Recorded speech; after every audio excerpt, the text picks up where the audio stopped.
80-র দশকে যখন একজন নারীর জন্য মঞ্চে দাঁড়িয়ে নিজেকে প্রমাণ করা ছিল প্রায় অসম্ভব, ঠিক তখনই এক বাঙালি নারী তার জাদুর কাঠি হাতে নিয়ে গোটা দেশকে মন্ত্রমুগ্ধ করে রেখেছিলেন। তিনি আর কেউ নন, বাংলাদেশের প্রথম এবং এখন পর্যন্ত একমাত্র স্বীকৃত নারী জাদুশিল্পী আজরা জাবিন, যিনি নির্মল বিস্ময়ের প্রতীক হয়ে তার ক্যারিশমা ছড়িয়ে দিয়েছিলেন দেশের প্রতিটি কোণে।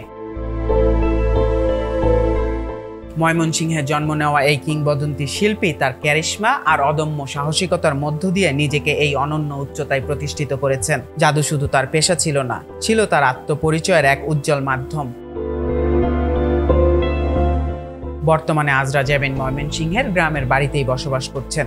শামীম মাহবুব ছিলেন তার জাদুর গুরু, তার কাছেই তার হাতে খড়ি।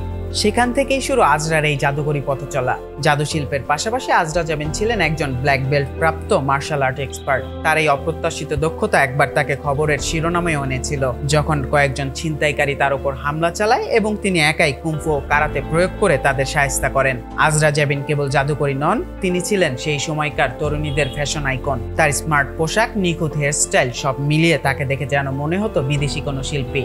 তার জাদুতে ছিল নিখুঁত অভিনয় আর চমৎকার রম্য রসবোধের এক অনন্য সংমিশ্রণ। তিনি একবার টেলিভিশনে দেখিয়েছিলেন কিভাবে একটি গ্লাস ভর্তি পানি গায়েব করে তা আবার এক ছাত্রের কান থেকে বের করেছেন, অথবা শিক্ষককে দিয়ে 100 টাকার নোট নেওয়ানোর পর সেটিকে সাদা কাগজে রূপান্তর করে আবার সেই আসল নোট আরেকজন শিক্ষকের পকেট থেকে বের করে আনেন। তবে তার জীবনের এক অবিস্মরণীয় ঘটনা ছিল ময়মনসিংহের ব্রহ্মপুত্র নদের উপর নির্মিত বেইলি ব্রিজ চোখ বেঁধে মোটরসাইকেল চালিয়ে পাড়ি দেওয়া। চোখ বাঁধা সত্ত্বেও এমন আত্মবিশ্বাস, এমন নিখুঁত নিয়ন্ত্রণে বাইক চালানো যেন ছিল অলৌকিক কোনো ঘটনা, যেন তিনি অন্য জগতের মানুষ। আর জাদু তার জন্মগত ক্ষমতা।